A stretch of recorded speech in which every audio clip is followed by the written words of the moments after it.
De Pasquale up 3 spots, as is his teammate David Reynolds. They're up to 12th and 13th, and we did expect that those cars would go forward in the race. They are both very good at managing the tyre over the distance. Looks to me like LeBrock, whilst a lap ago was having a go at the rear bumper of Andre Heimgartner's Super, has just dropped off the back, and now having to pay more attention to what Cam Waters is up to in his rear vision mirror than what's going on out the front windscreen. Let's have... Here comes Brad Vaughan, final lap in what's been a fairly clean affair on the short track tonight at Sydney Motorsport Park, and the South Australian on his way home. Fantastic start to his year. So let's have a look quickly. Underneath the yellow Super 2 stick, you'll see there is the air jack that's still poking down. That's going to hinder Zach when he's trying to roll the car and turn it right. I think it's Allen that then makes contact with Feeney. Well, he actually gets hit from further back, and then this is the rest of the field. Oh, Cooper Murray, who was coming off the back row, completely unsighted. So the front row get away cleanly. They actually leave the second row behind, and it's this contact here. Both these cars are now damaged. You can see Ryan Wood, the tyre is down on his. Kai Allen's car, the tyre is down on his right front as well. So they're in Cam Waters. But Golding was compromised leaving turn 11, and Mostert was trying to take advantage. Wasn't able to do so. Aaron Cameron's got a really good run. Yeah, all good. I got hit from behind in turn 3. Copy, mate. Copy. Understood. That was Thomas Randall talking about getting a whack down at turn 3. To turn 5. And I'd expect that Ryan Woods learnt a trick or two from Will Brown in the previous race for the run up here to turn 11, that make him go all the way around the outside if you're going to pass me up here, Will Brown. So not having to defend this time round, but it certainly looks like Brown's got more speed. One good little trick that I used to do in this situation when you're Woody is, if the car behind you is a lot faster, to place your car and use your car to put him on the side that you don't want. Whilst the man that currently second in the Drivers' Championship runs at the front of the field. Cam Hill is an absolute quit. Cam Hill is an absolute quit. Yeah, copy, mate. Eyes forward here. Eyes forward. Free character assessments going the way from Zach Bates, who was out there with his old friend Cam Hill, the two Canberran boys. To turn 8, and you can see now that bodywork rubbing on the rear of Zach Bates, number 10 Matstone Racing Bendex Camaro. So that's the battle. That was 9th and 10th. Bates drops down to 10th, and he has Thomas Randall behind him in the Castrol Mustang. Chev nearly had a Mustang badge on the back of it. Close, but no cigar. And then this contact here. Watch when they end up out wide here at the exit of turn 5. Oh. And then they've got actually fighting to get back on the racetrack because that tarmac, that's a pit exit road from another pit lane they use here at Sydney Motorsport Park. And they emerge like 8 wide, some from the grass. Chaz Mossett's in the middle of this thinking, I was battling for a championship at Adelaide last year. What's going on back here? That's yet to be determined. But Matt Payne needs to stick right in the rear vision mirror of Brodie Kostecki and keep the pressure on. Ryan Wood will be loving this. Just following the leader right now. And in a great spot to capitalise should these two have another duel. But at the very least consolidate their first ever podium for the GR Supra. Meanwhile, James Golding check. So here's what happened a few moments ago. Is it just a nudge or just go wide? Hard to see if there's any contact between the two, but he certainly kissed the wall there. It was like I said, if someone's on the outside, just open the wheel a little bit, just to offset off. You'll be able to see it here. Watch, you'll just open it a little bit wide. See you later. So that's racing. You don't try. That's the danger of hanging on the outside. And 11. Big moment. I wonder if they pit him straight away. No, he continues on.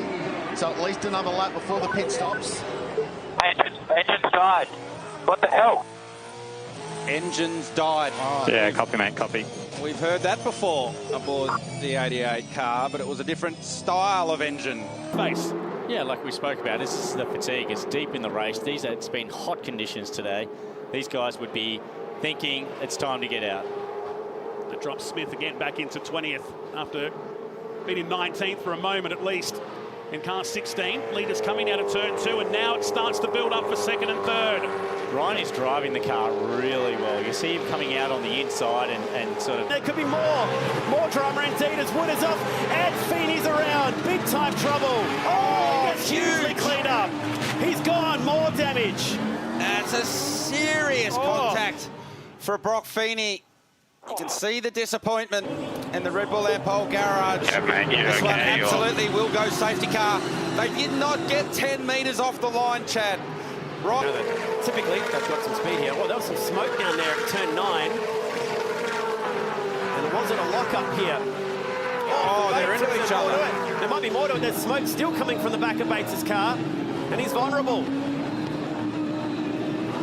So we saw Macaulay Jones getting into the rear bumper of Zach Bates as they left turn 10, but I wonder whether there was part 1 of that discussion prior to turn 9 of Matt Payne, who did stop 5 laps ago.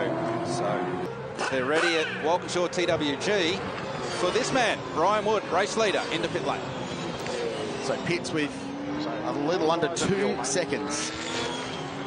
Line yourself up. Nice and easy on the board. Nothing is in the lane. On the money, mate. On the money. Well done, mate. Go, go, go. Very nice stop. Very nice stop. On track, it is not done yet for Brody Kostecki. He's got a really nice restart. Hasn't made many moves down here at turn 3. Has half a look and Feeney covers. Waters has a bit of a look at Cameron. And a big gap in the mid-pack as well as the rest catch up. 2 by 2. This lead pack will fight here. If Kostecki is close enough at turn 11, he loves turn 11 for a move. Oh, Cameron! Waters isn't done with this, but it gets a big tank slapper up off the curb at turn 10, and he isn't able to get the run up the inside. And Golding, with those fresher tyres, you'd expect to see him drive off up the road here. And now Matt Payne turns his attention to the rear bumper of... You can see him in the rear vision mirror. Look at the top of the screen. The headlights are on. It's so menacing. All over him. Watch him in the inside at 2. So you'll see the headlights. He's right on him. He dives. He's going to try and come through. They make contact at turn 1. And now they're rubbing bodywork. There's all sorts going on. That was a really messy restart. It looks like Anton's bowled a wide. Brody's trying to go around the outside at turn 2. They have kicked off. He's going to make this stick too. That is an awesome move. From the 17, he's got one of them back. Or has he? Because Cameron might have a dip down here at turn 4. It's not there. Check this out further back. And it's Mostert. Needs it to stay. Needs it to stay green to spread it out a little bit more. Oh. Will we believe Mostert has steering damage? He's the one pulling these 2 other cars back ahead of you. Mostert has steering damage. Well, I see there Mostert. He's actually let. So let's just look at the steering wheel now as we come out of turn 2. And you can see how far it is. It's right hand, what we call right hand down. And I wonder whether that's actually starting to delaminate. It's really narrow. Yeah. The Kiwi loses that spot. We'll have to redress that. We don't know. Rihanna? Jordan Sinney has just come into lane 4, Matt Chard and Motorsport. He's had a slipping clutch. So they've done what Armin Charter tells me is the old NASCAR trick. They've got a can of Coke, the black doctor, stuck it on the clutch, trying to cool it down, and we'll send him out again. High gear. Yeah, jeez. There we go. Bit of Coke, that is. Win the race by 20 seconds. You just got to have the best tyres all the way to the end. Great run, Feeney. Turn 9, turn 10, and now turn 11. Mostert parks the car on the inside, but the Red Bull cars have been getting very good runs out of here. Is there an opportunity for Brock Feeney, and still hunting them down further as Ryan Wood behind? So Ryan Wood took 7/10 of a second out of Chaz Mostert and Brock Feeney on the last lap. So far on this lap, he's taken 7/10 to the end. Chasing down Tommy now and see if he can get a couple more spots before the end of this, which he should. Tommy's off. He's got another one. And that's with the fatigue, with the younger guys, the mental drain on having to do a longer race, which they're not used to. Tommy, this is a heavier car. He's having to experience so much more. He's changing gears with his left hand. He's having to double heel and toe. There's so much more involved with this, and it's mentally draining for the... Kostecki just takes that race lead away from him. Oh, Kostecki had him spooked beautifully there. It was just the threat of the pass that got Will Brown. So Kostecki just fainted. Will Brown tried to cover it. And as he moved the car in the braking zone, it unsettled it. And we've seen that all weekend. Very nice. Last lap, mate. Last lap. Seen that all weekend from the Red Bull Ampol Mustangs. They've been nervous in the rear to find a Camaro width hole between Macaulay Jones and the pit wall to make their way down the front straight. And now he's on the outside. So he's used a bit of momentum and a little bit high and wide, loses the grip, loses a spot. And here's Kai Allen, who's just come roaring back into this pack. and has now picked up a couple for his trouble as well. So now Alan defending from Zach Bates. It's the World Championship right now. It's great when the series goes to a brand new track, and none of the experienced drivers have got years and years of information as Cam Waters gets up the inside here. Jack LeBrock, the battle for 9th and 10th. But when the championship goes to a brand new track, all the experienced drivers, that advantage goes out the window. So if you're a Ryland Gray or a Jaden Ojeda or a Job Stewart who are having